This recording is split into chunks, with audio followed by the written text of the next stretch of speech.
नमस्कार। कल हमने उपसंयोजक यौगिकों में IUPAC नेमिंग कर ली थी। उसके बाद बंधन में उपसंयोजक यौगिकों में VBT जो थी वो समझा दी थी। उसके एग्जाम्पल बाकी है। पहले एक बार वापस से VBT जो थी सिद्धांत वो है क्या उसके बारे में देख लो, उसके बाद उसके एग्जाम्पल देख। तो स्टार्ट करनी है अपने को VBT वैलेंस बॉन्ड थ्योरी। तो VBT के अंदर सबसे पहला पॉइंट है, धातु जो है अपनी ऑक्सीकरण अवस्था के अनुसार इलेक्ट्रॉन त्याग कर धनायन बनाती है। सबसे पहले धातु जो है एक नंबर पॉइंट बताया था कि धातु धनायन बनाएगी, धनायन। फिर दूसरा है धनायन बनाने के बाद धातु जो है संकरण के अनुसार रिक्त कक्षकों का निर्माण करेगी, रिक्त कक्षक का निर्माण होगा। अब रिक्त कक्षक के बाद ये रिक्त जो कक्षक होंगे वो आपस में मिलकर संकरण द्वारा रिक्त संकृत कक्षकों का निर्माण करेंगे, रिक्त संकृत कक्षकों का निर्माण करेंगे। रिक्त संकृत कक्षकों का निर्माण हो गया। इसके बाद 4 नंबर में आएंगे कि रिक्त संकृत कक्षक जो है लिगैंडों द्वारा लोन पेयर ग्रहण कर उपसह संयोजक बंध का निर्माण करेंगे। 5 नंबर बताया था बंध निर्माण के पश्चात यदि बंध निर्माण में N-1D कक्षक प्रयुक्त होता है, D का N-1D कक्षक प्रयुक्त होता है तो यह बनता है आंतरिक चक्रण संकुल, आंतरिक चक्रण संकुल। और यदि ND कक्षक प्रयुक्त होता है तो यह बनता है बाह्य चक्रण संकुल, बाह्य चक्रण संकुल। यहां तक बताया। इसके बाद बताया था कि समन्वय संख्या 4 हो तो 2 प्रकार के संकरण हो सकते हैं और उन 2 प्रकार के संकरण में ज्यामिति भी अलग अलग होगी। समन्वय संख्या 4 में एक तो DsP2 संकरण हो सकता है, एक sp3 संकरण होता है। DsP2 के अंदर वर्ग समतलीय ज्यामिति है और sp3 के अंदर चतुष्फलकीय ज्यामिति बताई, चतुष्फलकीय। समन्वय संख्या 6 है तो उसमें भी 2 प्रकार के संकरण हो सकते हैं, एक D2sp3 और दूसरा sp3d। इन दोनों के अंदर ज्यामिति बताई थी अष्टफलकीय, अष्टफलकीय ज्यामिति। तो ये होगी यहां तक ज्यामिति। इसके बाद बताया था कि यदि लिगैंड जो है उपसहसंयोजक यौगिक के अंदर परबल लिगैंड है, यदि लिगैंड परबल है तो वो आंतरिक चक्रण संकुल का निर्माण कर सकता है, निर्माण कर सकता है, जरूरी नहीं कि हर बार करेगा। और यदि दुर्बल लिगैंड है, यदि लिगैंड दुर्बल है तो वो आंतरिक चक्रण संकुल का निर्माण नहीं कर सकता। यानी परबल लिगैंड जो है वो इलेक्ट्रॉनों का युग्मन करवा सकता है, जबकि दुर्बल लिगैंड इलेक्ट्रॉनों का युग्मन नहीं करवा सकता। यानी परबल लिगैंड रिक्त कक्षक का निर्माण करवा सकता है, जबकि दुर्बल लिगैंड रिक्त कक्षक का निर्माण नहीं करवा सकता। अब परबल लिगैंड जो नाइट्रोजन और कार्बन दाता परमाणु जिनमें होंगे वो परबल होंगे, ऑक्सीजन और सल्फर जिनमें दाता परमाणु होंगे वो दुर्बल लिगैंड होंगे। यहां तक किया था कल। इसके बाद है कि यदि किसी उपसहसंयोजक यौगिक में VBT के अनुसार अयुग्मित इलेक्ट्रॉनों की संख्या, अयुग्मित इलेक्ट्रॉनों की संख्या जो है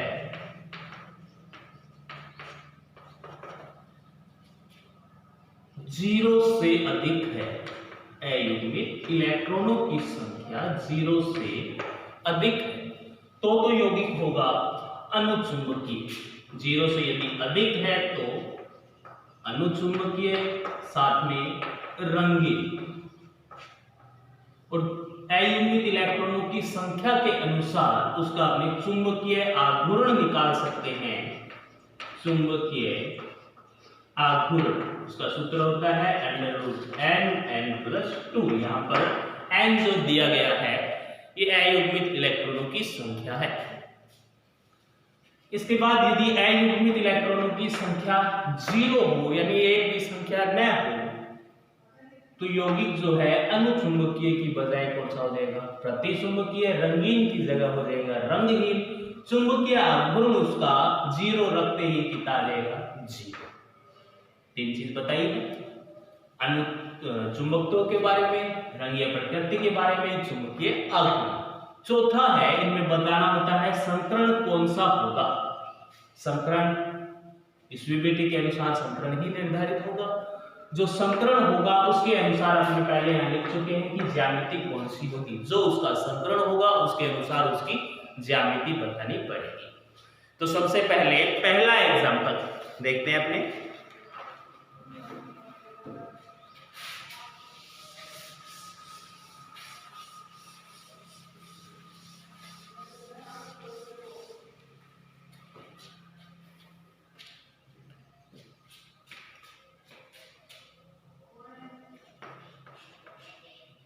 पहला एग्जांपल है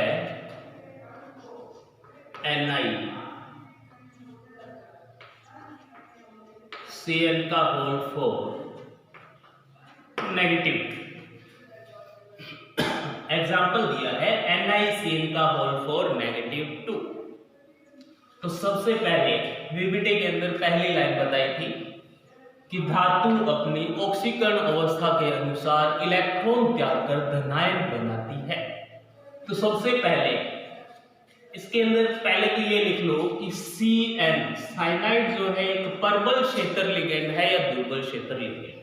तो अभी बताया था जिसमें दाता परमाणु नाइट्रोजन या कार्बन हो वह प्रबल क्षेत्र लिगेंड होता है, और जिसमें ऑक्सीजन या सल्फर हो वह दुर्बल।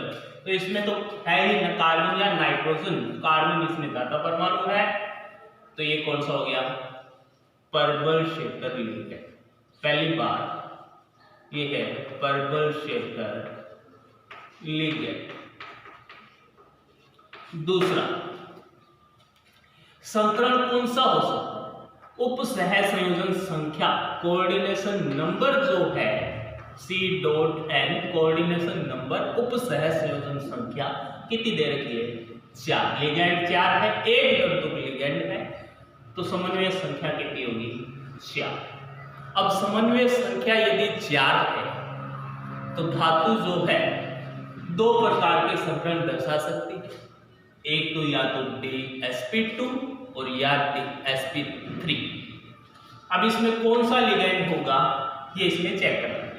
तो अब आएंगे अपने पहली बात पर कि धातु जो है अपनी ऑक्सीकरण अवस्था के अनुसार धनायन बनाएंगे। तो सबसे पहले इस धातु की ऑक्सीकरण अवस्था निकालते हैं। तो यहां लिख लीजिए ऑक्सीकरण अवस्था।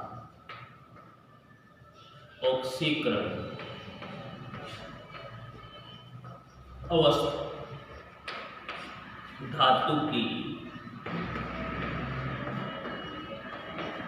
ऑक्सीकरण अवस्था। तो Ni जो है इसे क्या माना है? X प्लस Cn के ऊपर आवेश -1, संख्या इसकी है 4, इक्वल टू में ऊपर -2 तो लिख दिया -2। तो X -4 equal to -2, X equal to +2, यानी कि निकल जो है इसकी ऑक्सीकरण अवस्था +2, यानी कि इस यौगिक में Ni परमाणु जो है Ni+2 में पाया जाता है। तो सबसे पहले धनायन बनाना है इलेक्ट्रॉन त्याग कर। तो इसके लिए सबसे पहले तो अपने इलेक्ट्रॉन त्याग कर इनका इलेक्ट्रॉनिक विन्यास लिखेंगे। सबसे पहले निकल का इलेक्ट्रॉनिक विन्यास लिखते हैं। अकेले निकल का, जब तक इसने इलेक्ट्रॉन त्यागे नहीं, निकल का परमाणु क्रमांक कितना है? 28। परमाणु क्रमांक इसका होता है 28। इलेक्ट्रॉनिक विन्यास लिखेंगे। इलेक्ट्रॉनिक विन्यास लिखने का तरीका बताया हुआ है पहले, यदि नहीं आता किसी को दोबारा एक बार देख लो। सबसे पहले एस कितनी बार लिखेंगे? 7 बार। 1 2 3 4 5 6 7। फिर आता है पी 6 बार। 1 2 3 4 5 6। इसके बाद आता है D D D D D. अब ये याद रखना है कि पहली लाइन जो है इसमें ऊपर से नीचे 7 बार एस लिखना है। फिर दूसरी लाइन में पहले ऊपर वाले एस को छोड़कर 6 बार पी। तीसरी लाइन में ऊपर वाले 2 छोड़ दो, तीसरी लाइन से और नीचे वाला एक छोड़ना है, 4 बार डी लिखना है। चौथी लाइन में 2 बार लिखना है एफ। अब इनके आगे संख्या लगानी है, ऊपर से चलते जाओ। 1 2 3 4 5 6 7। ये 2 है तो ये भी 2 वाला है। 2 3 4 5 6 7। ये भी पहला 3D 4D 5D 6D। तो F जो है पहला 4F, दूसरा F 5। इतने ही है अभी तक। तो सबसे पहले इलेक्ट्रॉनिक विन्यास कैसे लिखा जाएगा?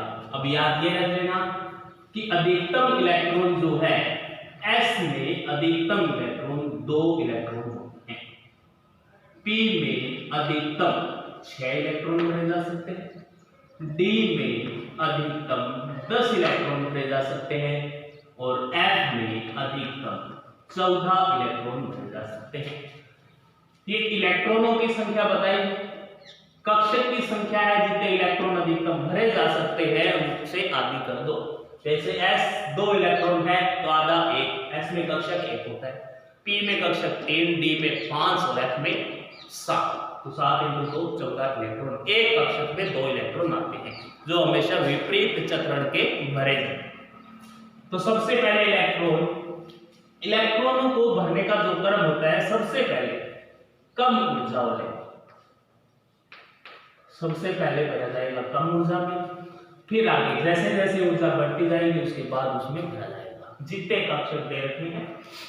तो सबसे पहले 1s में ये स्टार्ट किया आपने 1s, ऊपर से नीचे आ गया 1s में भर दिया इलेक्ट्रॉन। फिर वापस ऊपर से नीचे 2s में इलेक्ट्रॉन भर दिया। फिर 1s, फिर 2s के बाद वापस ऊपर जाना है और वापस नीचे। अब एक लाइन ऐसे खींचोगे तो ये 2 के ऊपर से एक तो 2p को क्रॉस कर रही है और एक किसको कर रही है? 3s। तो सबसे पहले इलेक्ट्रॉन 1s में, फिर 2s में, फिर 2p में, फिर 3s। अब किस में आएगा? 3s के बाद 3p में, क्योंकि 3s है। इसके बाद वापस ऊपर जाने के बाद सीधा 3p में भर दिया, उसके बाद 4s में। अब वापस ऊपर जाओ 3d में भरोगे, 3d के बाद 4p में भरोगे, 4p के बाद 5s में। अब 5s के बाद वापस से 4d 5p 6s, यहाँ तक इलेक्ट्रॉन भरते गए। अब ये याद रख लेना कि s में 6s संख्या से कोई फर्क नहीं पड़ेगा। s है तो इसमें अधिकतम 2, p है तो अधिकतम 6, d है तो अधिकतम 10 और 6s के बाद इलेक्ट्रॉन किसमें आएगा? 4f में। 4f में अधिकतम 14 इलेक्ट्रॉन। कम तो एक भी भर सकते हैं, हमने 1 से स्टार्ट कर 14 तक भर सकते हैं। फिर वापस 7s के बाद इलेक्ट्रॉन आएगा इसमें 5f में, फिर 6d में और फिर 7p में। तो यहां से इलेक्ट्रॉन सबसे पहले 1s2, 2s2, 2p6, 3s2, 3p6, 4s2, 3d10, 4p6, 5s2, 4d10, 5p6, 6s2, 4f14, 5d10, 6p6, 7s2, 5f14, 6d10, 7p6। तो इस प्रकार इनमें इलेक्ट्रॉन भरे जा सकते हैं। अब जैसे निकल परमाणु क्रमांक है इसका 28, तो 28 इलेक्ट्रॉन भरने। सबसे पहले इलेक्ट्रॉन भरा जाएगा 1s में, ये लिख लिया आपने 1s। कितने इलेक्ट्रॉन भर सकते हैं अधिकतम? 2। तो इसमें भर दिए 2, क्योंकि आपको 28 इलेक्ट्रॉन बने हैं। परमाणु क्रमांक 28 का मतलब इसमें इलेक्ट्रॉन कितने हैं? 28। 1s के बाद 2s में इलेक्ट्रॉन भरोगे तो 2s, इसमें भी s है तो s में भी इलेक्ट्रॉन कितने आएंगे? वापस से 2। अब तक 4 इलेक्ट्रॉन भरे जाएंगे। 2s के बाद 2p, तो p में अधिकतम कितने आ सकते हैं? 6। 6 2 8, तो 10 इलेक्ट्रॉन अब तक आपने भर दिए। 1s2 2s2 2p 6। फिर वापस से आता है 3s। 3s में कितने भरोगे? 2। s है 3s के बाद 3p, और 3p में इलेक्ट्रॉन कितने आएंगे? 6। 3p के बाद कौन आता है? 4s। 4s में कितने? 2। अब तक आपने 20 इलेक्ट्रॉन भर दिए। 2 2 4 6 10 2 12 6 18 और 2 20। इलेक्ट्रॉन कुल कितने बनने हैं? 28। इसके बाद कौन है? 3d। तो ये लिखा 3d। अधिकतम इलेक्ट्रॉन 3d में कितने आते हैं? 10। लेकिन है कितने इलेक्ट्रॉन आपके पास बचे हुए? 8, क्योंकि 20 तो भर दिए। 28 माइनस 20 बचे 8, तो 8 इसमें 10 से ज्यादा नहीं होने चाहिए, कम तो भर सकते हैं ना, तो 8 भर दिए। अब ये तो है निकल का परमाणु क्रमांक। अब आपको ये निकल जो है +2 ऑक्सीकरण अवस्था में है, इसका परमाणु क्रमांक लिखना पड़ेगा। तो यहां लिखेंगे Ni+2। अब ऐसा मत करना कहीं भी कि Ni है, इसका परमाणु क्रमांक 28 है, +2 है, तो 2 इलेक्ट्रॉन हटा के 26 करके और इलेक्ट्रॉनिक विन्यास सीधा लिख दें। ऐसा नहीं लिखा जाएगा। पहले जो तत्व दिया गया है उसका इलेक्ट्रॉनिक विन्यास लिखना है, क्योंकि पहले 4s में भरा जाएगा। लेकिन अब +2 है, यानी भरने के बाद इलेक्ट्रॉन 2 वापस निकालने हैं। 2 वापस निकालोगे तो सबसे बाह्यतम कोष जो है उसमें से निकलेगा, और बाह्यतम कौन है? संख्या 4। 1 2 2 3 3 4 3। तो संख्या देखेंगे जो सबसे बड़ी है उसमें से इलेक्ट्रॉन सबसे पहले निकालेंगे। अब यहाँ पर 4s जो है सबसे बाहर आएगा।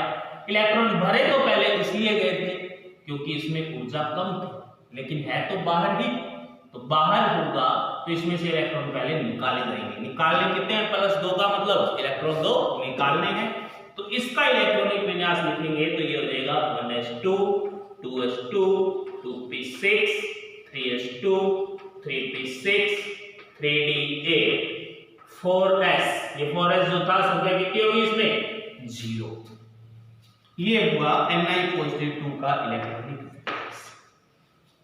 अब इस Ni+2 जो है, इसका d कक्षक जो है, इसको आप उपयोग में लो, क्योंकि संकरण या तो हो सकता है sp3 या हो सकता है dsp2, क्योंकि 4p के 3d के बाद कौन आता है?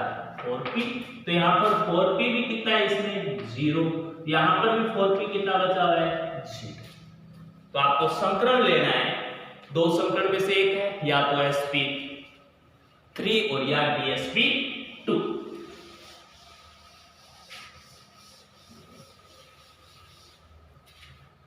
तो सबसे पहले Ni+2 जो है इसका कक्षक बनाकर इलेक्ट्रॉन भरते हैं। कक्षक लेंगे अपने, सबसे पहले बाह्यतम लेंगे 3d। तो सबसे पहले है 3d 8 4s 0 4p 0, यही तो लेंगे। अब इसमें d कक्षक जो है, एक में d में कोश में कितने कक्षक होते हैं? 5। 1 2 3 4 और ये हो गया एक 5, हो गया 5। तो ये तो है 3d8, 5 कक्षक बना लिए d के। अब s जो है आगे, s में कितने होते हैं? हमेशा 1, तो ये बना दिया s का 1, और संख्या कितनी है उसमें? 4s 0। उसके बाद p बनाना है, और p में 1 में कितने होते हैं? 3। 1 2 और 4p कितना हो गया? 0 हो गया। 4p 0। ये तो बना लिया, अभी तक खाली है। इलेक्ट्रॉन 8 भरने हैं, और इलेक्ट्रॉन भरने जो है उनको सबसे पहले प्रत्येक कक्षक में एक एक इलेक्ट्रॉन, 1 2 3 4 5। अब आगे नहीं जाएंगे, डी गई है 8, तो डी में छठा इलेक्ट्रॉन विपरीत चक्रण का 7वां 8। अभी तक आपके पास एस कक्षक खाली है और पी भी खाली है, लेकिन डी में कोई भी खाली नहीं है। इलेक्ट्रॉन है एक इसमें और एक भी इसमें। तो ये लिगैंड जो है Cn नेगेटिव साइनो लिगैंड जो है कौन सा है? पर्पल। और पीछे बात बताई थी कि पर्पल क्षेत्र लिगैंड जो होता है वो इलेक्ट्रॉनों का युग्मन करवा सकता है, यानी इलेक्ट्रॉनों का युग्मन करवाकर रिक्त कक्षक का निर्माण करवाएगा। अब ये Cn नेगेटिव पर्पल क्षेत्र लिगैंड होने के कारण ये इलेक्ट्रॉन जो है कहां आ जाएगा? इसमें, और खाली कौन हो जाएगा? एक डी। तो डी के खाली होते एक डी एक एस 2 पी। संकरण कौन सा चाहिए था आपको? या तो DsP2 या sp3। sp3 तो यहां से है, लेकिन ये लिगैंड कौन सा है? पर्पल क्षेत्र। पर्पल के कारण ये इस इलेक्ट्रॉन को कहां भेज देगा? अंदर। तो अंदर भेजेगा, तो ये वापस से बनाओ 2 3 4 5।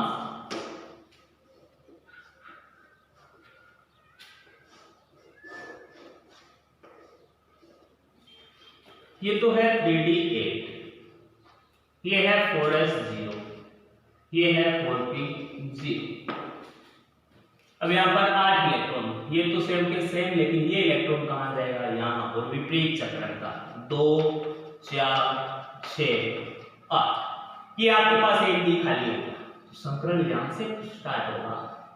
ये है डी एक कक्षक, ये दूसरा एस, और 2 क्या ले लेंगे यहां से? पी। तो संकरण कौन सा हो गया? DsP2। एक डी है, डी लिख लिया, एक एस है, एस लिख लिया, 2 पी है, P2 लिख लिया। यहां तक इसलिए लिया है कि इसकी समन्वय संख्या कितनी है? 4, और 4 है तो या तो संकरण हो सकता है कौन सा? sp3, या हो सकता है DsP2। अब DsP2 संकरण है, और DsP2 संकरण में ज्यामिति कौन सी होती है? वर्ग समतलीय। तो ये जो संकुल दिया गया है, इसकी ज्यामिति कौन सी बनानी है? वर्ग समतलीय ज्यामिति बनानी है इसकी आपको, वर्ग समतलीय। तो यहां पर लिख देंगे NiCl का होल 4 -2। ये लिगैंड की उपस्थिति में क्या हुआ? जब लिगैंड आएगा तब ये अंदर आएगा। इससे पहले यहां तक तो धातु है, अकेली धातु का है, लेकिन यहां जैसे ही लिगैंड साथ आया धातु के, तो ये क्या हो गया? इसमें युग्म। अब इसके बाद नीचे लिखेंगे पहले ज्यामिति कौन सी होगी इसकी? ज्यामिति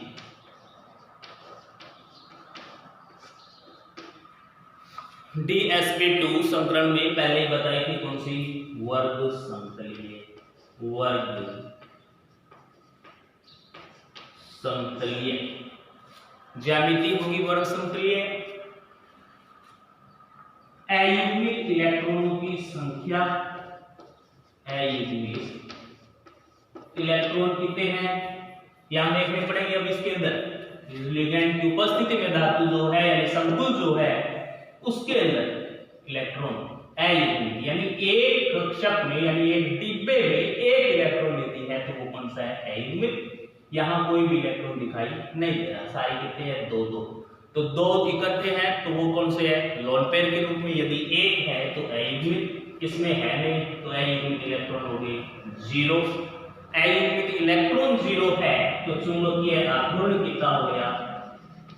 चुंबकीय आघूर्ण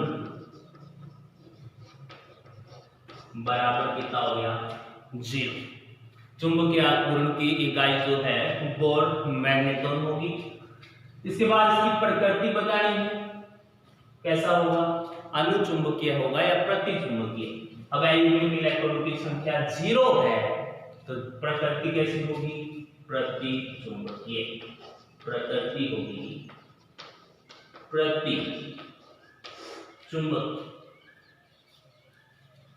रंगीय प्रकृति बतानी है, तो इलेक्ट्रॉन 0 के कारण कैसा होगा?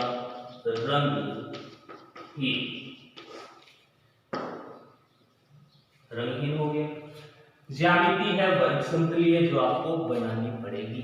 अब वर्ग समतलीय बनाने के लिए बताया था समन्वय बहुफलक जो आए थे वो इसीलिए आए थे कि आप ज्यामिति बना सको। ज्यामिति बनाकर दिखाई दी होगी।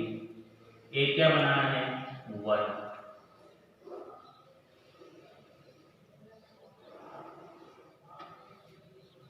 केंद्र में है निकल, ये आ गया निकल। चार जोड़ने हैं क्या? लिगेंड।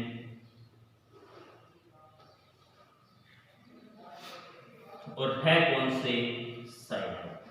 एक CN CN CN CN और कुल ऊपर आवेश कितना है? -2। तो इस पूरे यौगिक का होल ब्रैकेट करके इसके ऊपर आवेश लगा सकता -2। इसके नीचे लिख देना संरचना वर्ग समतलीय। वर्ग समतलीय।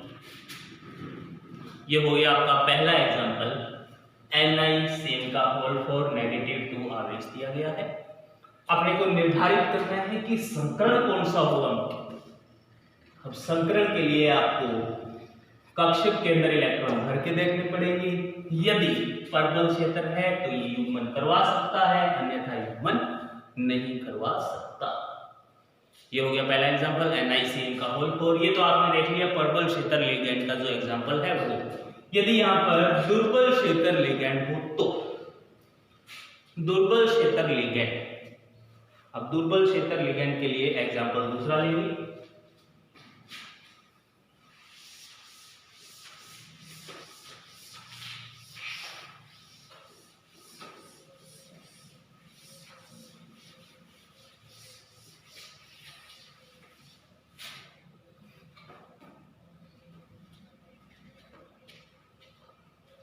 दुर्बल क्षेत्र के लिए एग्जाम्पल है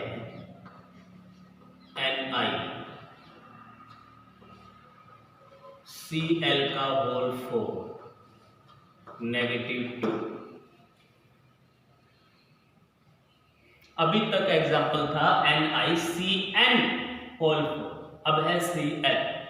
एक फर्क है, N की जगह लगा है। पहले था साइनो, अब है क्लोरो। साइनो एक परबल क्षेत्र था, क्लोरो एक दुर्बल क्षेत्र लिगैंड है। तो सबसे पहले जैसे पहले लिखा था सेम वही लिख लो कि लिगैंड कैसा है? Cl- जो है एक दुर्बल क्षेत्र लिगैंड है। कैसा है? दुर्बल क्षेत्र लिगैंड।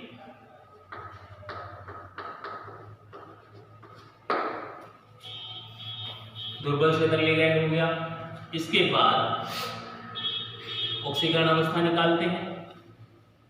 तो ऑक्सीकरण अवस्था धातु की ऑक्सीडेशन स्टेट। यहां पहले समन्वय संख्या इसकी कितनी है? 4। ये भी एक धातु लिगैंड है तो समन्वय संख्या होगी 4। वापस से समन्वय संख्या 4 है तो संकरण या तो sp3 और या dsp2 इन दोनों में से बना सकता है। तो सेम वही ऑक्सीडेशन स्टेट इसकी निकालनी है। तो ऑक्सीडेशन स्टेट में फर्क पड़ेगा क्या? नहीं, क्योंकि Cn भी जो है -1 दर्शाता है और Cl भी क्या दर्शाता है? -1। तो x + -1 × 4 = 2, x कितना रहेगा? +2। यानी कि निकल जो है वो इस धातु में कौन सी ऑक्सीकरण अवस्था में है? Na+2। तो सबसे पहले यहाँ इलेक्ट्रॉनिक विन्यास लिखोगे निकल का। अभी बताया था सेम होगा इलेक्ट्रॉनिक विन्यास 1s2 2s2 2p6 3s2 3p6 4s2 3d। 28 इसका परमाणु क्रमांक है। तो D के अंदर इलेक्ट्रॉन जितने यहाँ पर पीछे लिखे गए हैं 28 है तो 8 इसमें इलेक्ट्रॉन आ। इसके बाद Ni+2 का लगाना है आपको, तो सेम वापस वही 1s2 2s2 2p6 3s2 3p6 4s में से आपको इलेक्ट्रॉन निकालने हैं, तो 3d तो रह गया 8, 4s हो गया 0, यहां पर भी 4p 0 और यहां पर भी 4p क्या है 0। अब इस 4p के बाद आगे कौन आता है 3d, जिसमें भी कितने इलेक्ट्रॉन है 0, दोनों में 0 0 है। इसके बाद इलेक्ट्रॉनिक विन्यास लिख लिया। इलेक्ट्रॉनिक विन्यास लिखने के बाद कक्षक के अंदर इलेक्ट्रॉन भरे जाएंगे। इलेक्ट्रॉन भरोगे आप d से, ये रहा आपके पास d। अब संकरण बताया है, या तो हो सकता है कौन सा sp3 और या कौन सा हो सकता है dsp2, होगा कौन सा वो बात की बात, यही निर्धारण करना है इस वीबीटी के द्वारा। तो आप इलेक्ट्रॉन भरेंगे, यहां पर आपके पास है Ni+2। अब Ni+2 के अंदर सबसे पहले एक तो बनाओगे 3d 8 4s 0, एक लेंगे 3d 4s 4p 0। 3d की आवश्यकता है क्योंकि या तो इलेक्ट्रॉन संकरण होगा dsp2 या sp3, तीन इसमें होते हैं, तो आगे वाले की जरूरत है नहीं, तो यहां से भी बिठा देते हैं आगे वाले, d की जरूरत है। तब इसमें इलेक्ट्रॉन भरेंगे तो सेम वही d जो है इसमें एक में 5 कक्षक होते हैं, 2 3 4 5। s जो है इसमें एक कक्षक होता है और p में कक्षक होते हैं 3, 3d 8 4s 0 4p 0, 3 कक्षक होता है। तो पहले 8 बनेंगे, 1 2 3 4 5, छठा विपरीत चक्रण का, 7वां भी विपरीत, 8वां भी विपरीत, 8 इलेक्ट्रॉन होंगे। इसके बाद यदि अब बनाएंगे NiCl का होल 4 -2, इसका आरेख देखेंगे, इसमें भर लो 2 3 4 5 और S, ये हो गया आपका P।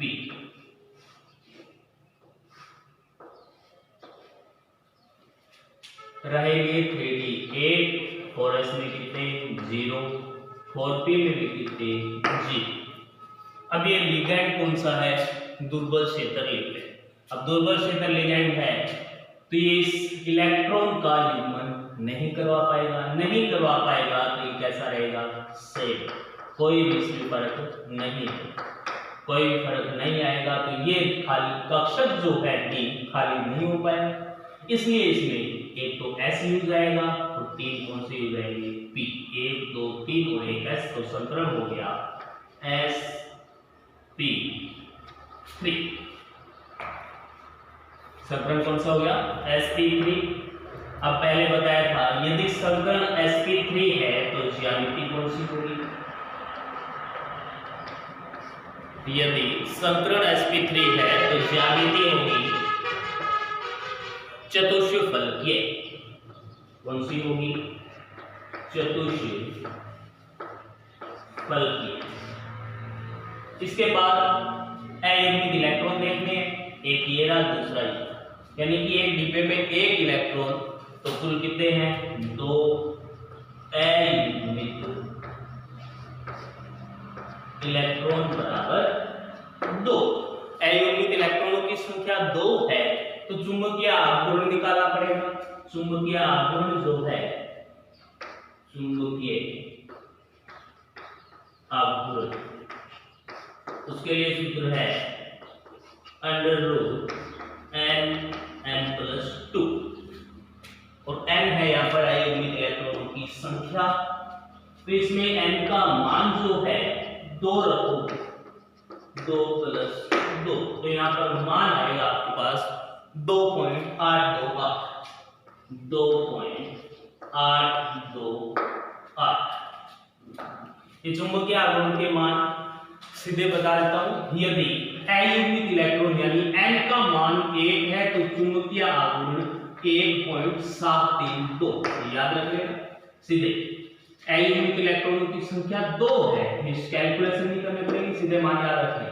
तो 2.82 2.82। यदि 3 है तो 3.872 3.872। 4 है या 5 4 है तो 4.898। 5 है तो 5.91। ये इनके चुंबकीय आघूर्ण के मान आएंगे। यदि इलेक्ट्रॉनों की संख्या अयुग्मित इलेक्ट्रॉन किसी में 1 या 2 या 3 या 4 या 5, अधिकतम 5 हो सकती है क्योंकि डी जो है कक्षक कितने 5। तो एक भी आगे यदि इलेक्ट्रॉन ज्यादा आए तो अयुग्मित इलेक्ट्रॉन की संख्या वापस क्या हो जाएगी, घट नहीं पाता। तो अधिकतम 5 है तो ये मान याद रखने सीधे या निकाल। और इसकी इकाई जो है चुंबकीय आघूर्ण की वो क्या होती है, वो मैग्नेटोन BF। तो एक ज्यामिति लिख ली, अयुग्मित इलेक्ट्रॉन लिख ली, चुंबकीय आघूर्ण लिख लिया। इसके बाद प्रकृति है। प्रकृति के बारे में चुंबकीय प्रकृति, अयुग्मित इलेक्ट्रॉन यदि हो उपस्थित हो तो चुंबकीय प्रकृति कैसी होती है, अनुचुंबकीय। कैसी होती है, अनुचुंबकीय।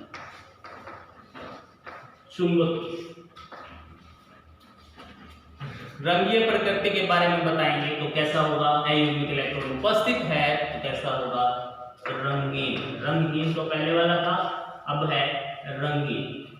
इसके बाद ज्यामिति बनाने वाले रहेंगे। तो ज्यामिति चतुष्फल के समन्वय बहुफलक में ज्यामिति बनाकर बताई थी। तो सबसे पहले धातु है निकल, ये बना ली धातु निकल केंद्र में। एक लगाना है ऊपर, नीचे नीचे नीचे। कौन से लिगेंड हैं, Cl Cl Cl। तो होल ब्रैकेट के कारण मैं आपको -2। अब इनको आपस में जोड़ो तो जोड़ दो, ये आपकी ज्यामिति बन गई।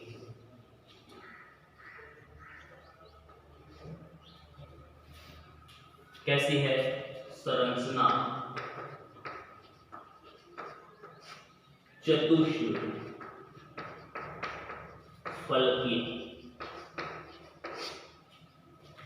हो गया दूसरा एग्जांपल। NiCN था तो उत्तर सारे ये लास्ट मेनली ये उत्तर देखे जाते हैं। इनको निकालने के लिए यहां तक पहुंचना है कि ज्यामिति संकरण कौन सा, संकरण पता लगेगा तो ज्यामिति बताएंगे। ज्यामिति होगी बना सकते हैं। अयुग्मित इलेक्ट्रॉन होंगे तो उनसे चुंबकीय आघूर्ण, अयुग्मित इलेक्ट्रॉनों की संख्या, चुंबकत्व और रंगीय प्रकृति के बारे में बता सकते हैं। ये इतनी चीजें इसके बारे में पूछी जाती। ये हो गए आपके 2 एग्जाम्पल। इसके बाद नेक्स्ट तीसरा एग्जाम्पल है समन्वय संख्या 4 में। एक तो कर लिया आपने प्रबल क्षेत्र लिगेंड का, एक कर लिया दुर्बल क्षेत्र लिगेंड का। अब यदि समन्वय संख्या 4 की बजाय 6 हो तो आपने संकरण पीछे देखे थे, समन्वय संख्या 4 और 6 में। 4 में या तो संकरण sp3 या dsp2 और 6 में संकरण या तो d2sp3 या sp3d2। अब नेक्स्ट एग्जांपल समन्वय संख्या 6 का लिया जाएगा। Next example COF6 -3। COF6 -3। तो सेम उसी तरीके से करना है। सबसे पहले क्या लिखा जाएगा कि F जो है फ्लोरीन, ये कैसा है, प्रबल क्षेत्र लिगेंड है या दुर्बल क्षेत्र लिगेंड। तो सारों को पता है F नेगेटिव आवेश है और एक हैलोजन। हैलोजन जो है एक दुर्बल क्षेत्र लिगेंड। कैसा है, दुर्बल क्षेत्र लिगेंड। इसके बाद इसकी समन्वय संख्या लिखनी है। समन्वय संख्या F पे नीचे संख्या लिखी हुई है 6 और फ्लोरीन इसके अंदर क्या है, फ्लोरो इसमें लिगेंड और एक दंतुक है तो 6 × 1 = 6। तो समन्वय संख्या कितनी आ गई 6। अब समन्वय संख्या 6 के लिए या तो संकरण बताया गया है कौन सा sp3d2 और या बताया गया है कौन सा d2sp3। वैसे तो ये निर्धारित हो जाता है यही से कि लिगेंड यदि दुर्बल क्षेत्र है तो दुर्बल क्षेत्र वाला तो d2sp3 बना ही नहीं सकता आंतरिक चक्रण संकुल। प्रबल क्षेत्र दुर्बल क्षेत्र वाला हमेशा क्या बना सकता है sp3d2। लेकिन यदि धातु जो है आपके पास वो स्कैंडियम हो, टाइटेनियम हो, वैनेडियम, इन 3 धातु में से कोई आ जाए तो संकरण d2sp3 दुर्बल क्षेत्र लिगेंड की उपस्थिति में भी संपन्न हो सकता है। तो इसमें एग्जांपल में कोबाल्ट है। कोबाल्ट का परमाणु क्रमांक कितना होता है, सबसे पहले यहाँ पर ऑक्सीकरण अवस्था निकालेंगे। ऑक्सीकरण अवस्था ऑक्सीडेशन स्टेट कितनी है, कोबाल्ट को मान लिया X प्लस F-1 संख्या 6 = -3 X = प्लस कितनी आ गई 3 होगी X की मान +3। इसके बाद कोबाल्ट जो है किसमें रूपांतरित है CO+3 यानी इसकी ऑक्सीकरण अवस्था +3 इलेक्ट्रॉन जो है आपको 3 निकालने पड़ेंगे। 3 इलेक्ट्रॉन निकालने के लिए सबसे पहले आपको कोबाल्ट जो है मुख्य इसका इलेक्ट्रॉनिक विन्यास लिखना पड़ेगा और इसका इलेक्ट्रॉनिक विन्यास लिखने के लिए सबसे पहले इसका परमाणु क्रमांक, तो परमाणु क्रमांक कितना है कोबाल्ट का 27 पर कोबाल्ट, 28 पर निकल, 29 पर कॉपर और 30 पर जिंक। तो कोबाल्ट का इलेक्ट्रॉनिक विन्यास लिखेंगे 1s2 2s2 2p6 3s2 3p6 4s2 3d। अभी बताया था कि यहां पर इन 2 संख्याओं में से जो पीछे होती है वो d में लगा दिया। कितनी है इसमें 7 हो गया 3d7। ये है कोबाल्ट का इलेक्ट्रॉनिक विन्यास। लेकिन आपको किसका लिखना है CO+3 का। कोबाल्ट ऑक्सीकरण अवस्था +3 में जब है तब का लिखना। तो इसमें से इलेक्ट्रॉन निकालने हैं आपको 3, तो 1s2 यहां तक तो आएगा same 1s2 2s2 2p6 3s2 3p6। इसके बाद सबसे पहले इलेक्ट्रॉन निकालने 3, 2 तो निकाल दिए S में से, S तो खाली हो गया। एक अभी भी निकालने वाला है तो एक निकालोगे आप 3d में से, क्योंकि 4s के बाद 3 बचे, एक तो 3s संख्या में अधिक, 3 ही तो संख्या अधिक है। इसके बाद तो एक 3s है, एक 3p है, एक 3d।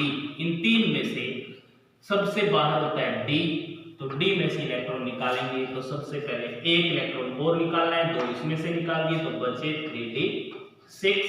यहां पर हो गया 4s0।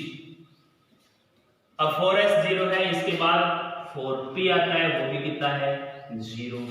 4p के बाद कौन आएगा 4d, उसमें भी कितने हैं 0 अभी तक। इसके बाद कक्षक में इलेक्ट्रॉन लिखेंगे तो CO+3 में इलेक्ट्रॉन भरते समय सबसे पहले एक तो है आपके पास 3d6, एक है 4s0 और एक है 4p0, एक है 4d। ये बात तो 3d6 d बनाएंगे वापस से। एक d में कितने होते हैं 5 कक्षक, यानी 5 डिब्बे है एक में, 1 2 3 4 5। इसमें है 1, p में होते हैं 3 कक्षक तो होते हैं सही। अब इलेक्ट्रॉन बनने हैं d में 6, 3d में 6, 1 2 3 4 5 और ये रहा 4s में कितने हैं 0, 4p में कितने हैं 0। या तो संकरण हो सकता है sp3d2 या हो सकता है d2sp3। यदि d2 करना है तो आंतरिक अंदर वालों में से लेना है, लेकिन आपके पास लिगैंड जो है कैसा है, दुर्बल क्षेत्र, तो इलेक्ट्रॉनों का युग्मन करवा नहीं सकता, इलेक्ट्रॉनों का युग्मन करवा नहीं सकता तो बाहर से लेना पड़ेगा, और बाहर कौन है इसके पास, सिर्फ s। तो s से स्टार्ट करोगे तो सबसे पहले sp3, अभी तक तो 4 तक सकाए, 2 और लेना है तो आपको d लेना पड़ेगा, 4d कितना है g, तो यहाँ पर d भी बना लो, 1 2 3 4 5, ये आ गया 4d 0। अब यहाँ पर अभी तक तो CO पॉजिटिव 3 था, अब आपके पास है CO F6 होल ब्रैकेट -3। इसके अंदर इलेक्ट्रॉन जो है, एक तो 5 कक्षक बनाए जाएंगे, 2 3 4 5, इसमें इलेक्ट्रॉन सेम वही रहेंगे क्योंकि एक F नेगेटिव जो है दुर्बल क्षेत्र लिगैंड है, सेम लिखेंगे, 1 2 3 4 5 6। S जो है खाली है और S 0 में है, ये 3d6 है। 4p जो है इसमें भी इलेक्ट्रॉन कितने हैं, 0। आगे 4d जो है इसमें भी इलेक्ट्रॉन कितने हैं, 0। 4d 0, तो आपको चाहिए sp3d2।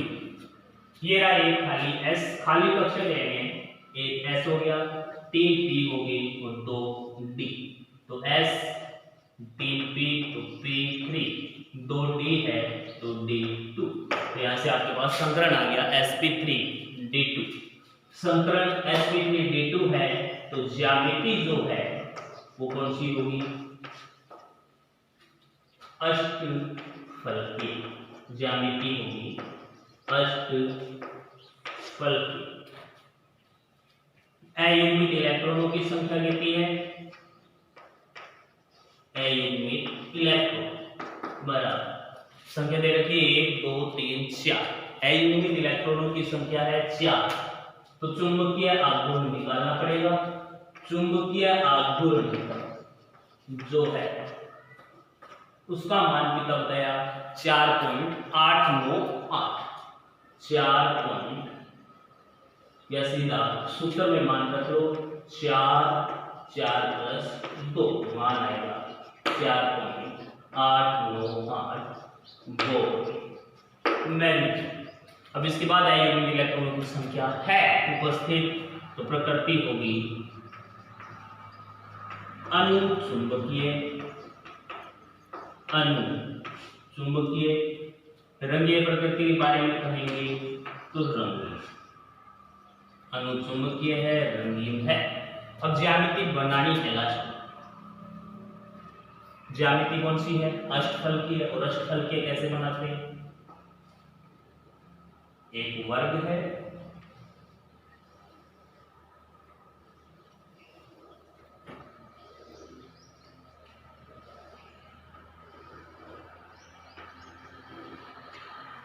बीच में धातु है, कोबाल्ट 1 2 3 4, एक ऊपर एक नीचे, लिगैंड है फ्लोरीन, F F F 6 के 6 लगा देंगे F। उसके ऊपर होल इसमें क्या है, -3, ये इसकी बन गई अष्टफलकीय ज्यामिति। उसके बाद एक इसके अंदर रह गया आंतरिक चक्रण संकुल है या बाह्य चक्रण संकुल। तो पहले बताया हुआ है कि संकरण यदि dsp2 है तो यहां से संकरण sp3d2 आया है, संकरण यदि sp3d2 तो चक्रण बनेगा बाह्य चक्रण, बाह्य चक्रण संकुल। अब इसके बाद नेक्स्ट एग्जांपल आगे वाली क्लास में नेक्स्ट करेंगे।